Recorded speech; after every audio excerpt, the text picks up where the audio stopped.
La investigación de Tucídides, el método histórico. Así fueron, pues, según mi investigación, los tiempos antiguos, materia complicada por la dificultad de dar crédito a todos los indicios tal como se presentan, pues los hombres reciben unos de otros las tradiciones del pasado sin comprobarlas, aunque se trate de las de su propio país. La mayoría de los atenienses, por ejemplo, cree que Hiparco era el tirano cuando fue asesinado por Harmodio y Aristogitón, y no saben que era Hipias, por ser el mayor de los hijos de Pisístrato, quien gobernaba, y que Hiparco y Tésalo eran sus hermanos, y que, al sospechar Harmodio y Aristogitón en el día fijado y en el último momento, que algo había sido revelado a Hipias por sus propios cómplices, se apartaron de él creyéndolo advertido. Pero, queriendo, antes de ser apresados, arriesgarse en la realización de alguna hazaña, encontraron a Hiparco junto al llamado Leocorio mientras organizaba la procesión de las Panateneas, y lo mataron. Hay muchos otros hechos, incluso contemporáneos y no olvidados por el tiempo, sobre los cuales los demás griegos tienen ideas inexactas, como la creencia de que los reyes de los lacedemonios dan, cada uno, no un solo voto, sino dos, y la de que tienen una compañía de Pitana, la cual no ha existido jamás. Tan poco importa a la mayoría la búsqueda de la verdad y cuánto más se inclinan por lo primero que encuentran. Sin embargo, no se equivocará quien, de acuerdo con los indicios expuestos, crea que los hechos a los que me he referido fueron poco más o menos como he dicho y no dé más fe a lo que sobre estos hechos, embelleciéndolos para engrandecerlos, han cantado los poetas, ni a lo que los logógrafos han compuesto, más atentos a cautivar a su auditorio que a la verdad, pues son hechos sin pruebas y, en su mayor parte, debido al paso del tiempo, increíbles e inmersos en el mito. Que piense que los resultados de mi investigación obedecen a los indicios más evidentes y resultan bastante satisfactorios para tratarse de hechos antiguos. Y esta guerra de ahora, aunque los hombres siempre suelen creer que aquella en la que se encuentran ellos combatiendo es la mayor y, una vez acabada, admiran más las antiguas, esta guerra, sin embargo, demostrará a quien la estudie, atendiendo exclusivamente a los hechos, que ha sido más importante que las precedentes. En cuanto a los discursos que pronunciaron los de cada bando, bien cuando iban a entrar en guerra, bien cuando ya estaban en ella, era difícil recordar la literalidad misma de las palabras pronunciadas, tanto para mí mismo, en los casos en los que los había escuchado, como para mis comunicantes a partir de otras fuentes. Tal como me parecía que cada orador habría hablado, con las palabras más adecuadas a las circunstancias de cada momento, ciñéndome lo más posible a la idea global de las palabras verdaderamente pronunciadas.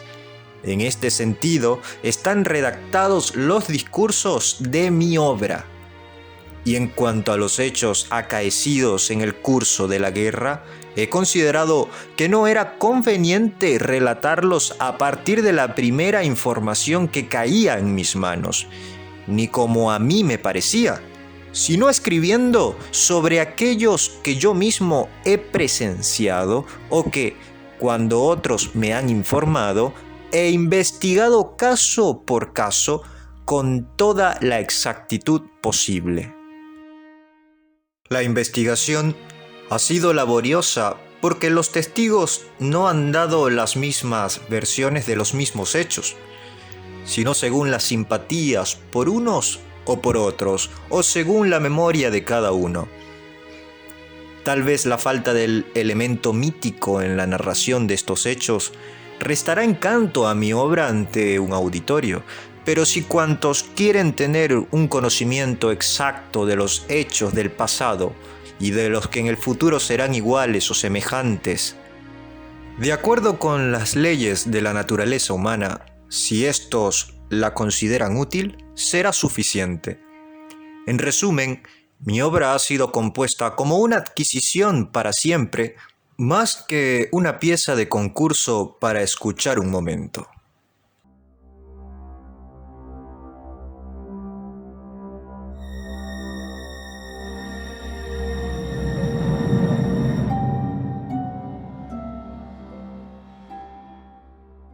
La magnitud de la guerra del Peloponeso, sus causas.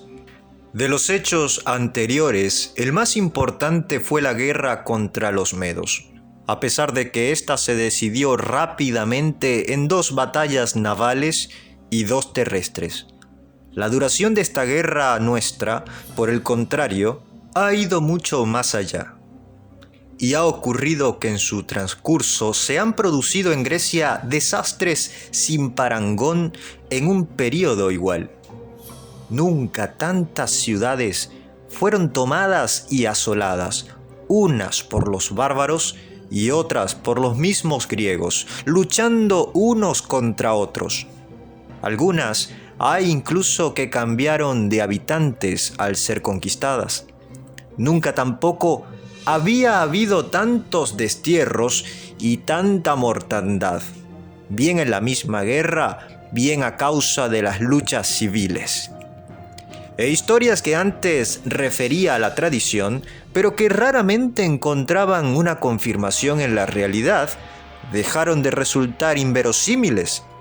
Historias acerca de terremotos, que afectaron a la vez a extensas regiones y que fueron muy violentos, eclipses de sol que ocurrieron con mayor frecuencia de lo que se recordaba en tiempos pasados, y grandes sequías en algunas tierras y hambres como secuela, y, en fin, la calamidad que no menos daños causó y que destruyó a una parte de la población, la peste.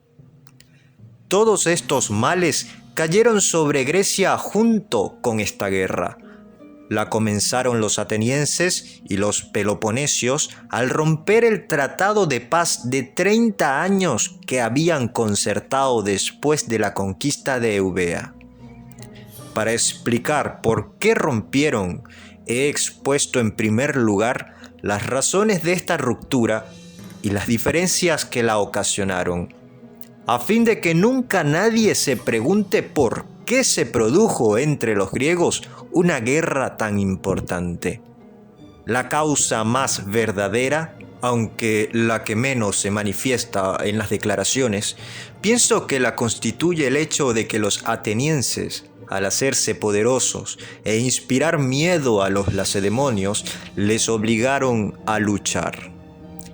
Pero las razones declaradas públicamente por las cuales rompieron el tratado y entraron en guerra fueron las siguientes por parte de cada bando. Conflicto de Córcira.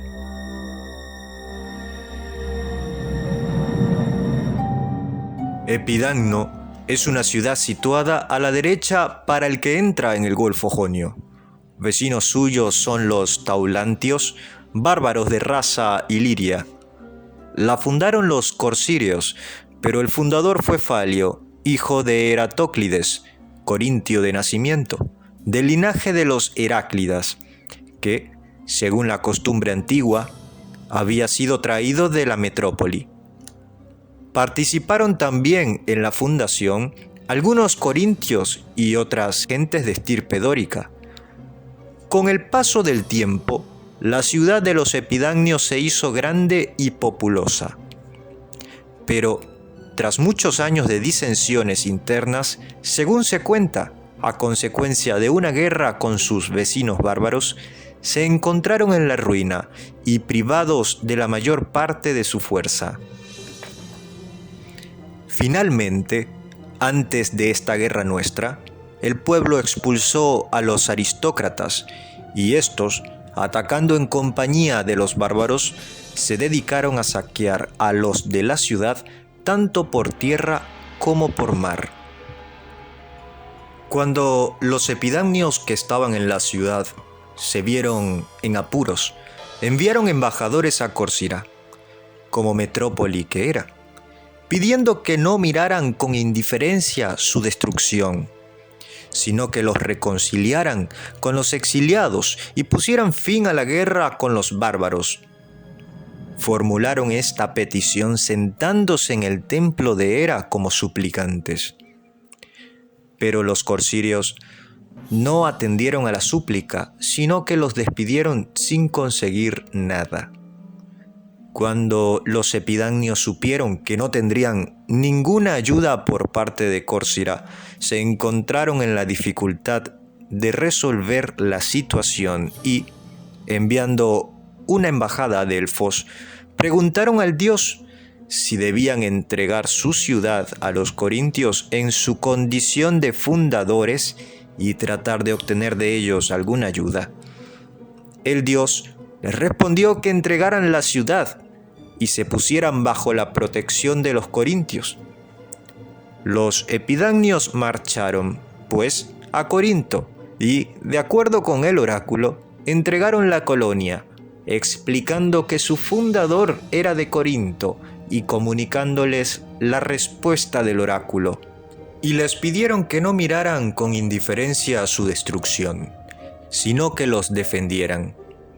Los corintios accedieron a prestarles ayuda, en parte por razones de justicia, ya que consideraban que la colonia era tan suya como de los corsirios, pero también por odio a estos porque, a pesar de ser colonos suyos, les hacían poco caso, pues ni les ofrecían los presentes tradicionales en las fiestas comunes, ni concedían a un corintio las primicias de los sacrificios, como las otras colonias, sino que los trataban con desprecio porque su potencia económica era en aquel tiempo comparable a la de las más ricas ciudades griegas y porque por sus recursos militares eran más poderosos y, en cuanto a su flota, se vanagloriaban a veces no solo de ser muy superiores, sino también por la anterior ocupación de Corcira por los feacios, cuya fama giraba en torno a sus naves.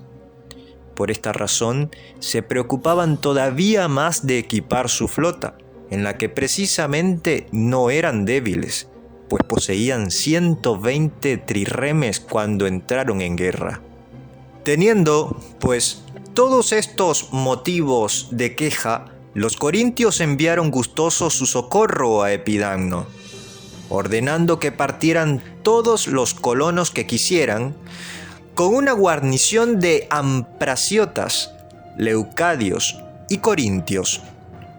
Marcharon por tierra hasta Apolonia, que era colonia de los corintios, por miedo a los corsirios, temiendo ser obstaculizados por ellos en el caso de una travesía por mar.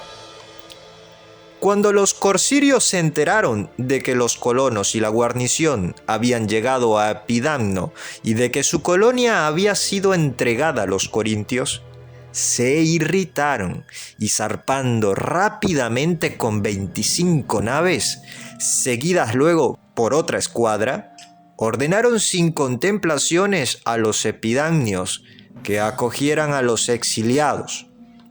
Pues los desterrados de Epidamno habían ido a Córcira y habían mostrado las tumbas de sus antepasados y recordado su parentesco, invocándolo para pedir que los restableciesen en su patria y que despidieran a los colonos y a la guarnición que los corintios les habían enviado. Los epidamnios no les hicieron ningún caso. Entonces los corsirios se dirigieron contra ellos con 40 naves y con los desterrados, con la intención de restablecerlos, y acompañados también por tropas ilirias.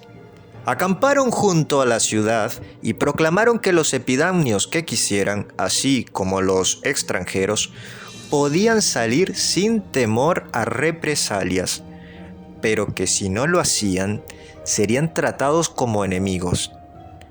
como no se sometieron, los corsirios pusieron sitio a la ciudad, que está situada en un istmo. Los corintios, cuando les llegaron mensajeros de Epidamno con la noticia del sitio, se pusieron a preparar una expedición a la vez que decretaron el envío de una colonia a Epidamno, para que fuera quien quisiera con igualdad de derecho. Y si alguno no estaba dispuesto a embarcarse enseguida con los otros, pero quería participar en la colonia, podía quedarse entregando un depósito de 50 dracmas corintias. Fueron muchos los que se embarcaron y también muchos los que depositaron el dinero. Pidieron además a los megareos que los acompañaran con una escolta naval, por si su travesía era obstaculizada por los corsirios, y aquellos se prepararon para acompañarlos con 8 naves, y los palios de Cefalenia con 4. Hicieron la misma petición a los epidaurios, que ofrecieron 5. Los de Hermione ofrecieron 1, y los trecenios 2. Los leucadios 10, y los ampraciotas 8. A los tebanos les solicitaron dinero y también a los fliacios y a los eleos, naves sin tripulación y dinero. Por parte de los mismos corintios se prepararon 30 naves y 3.000 hoplitas.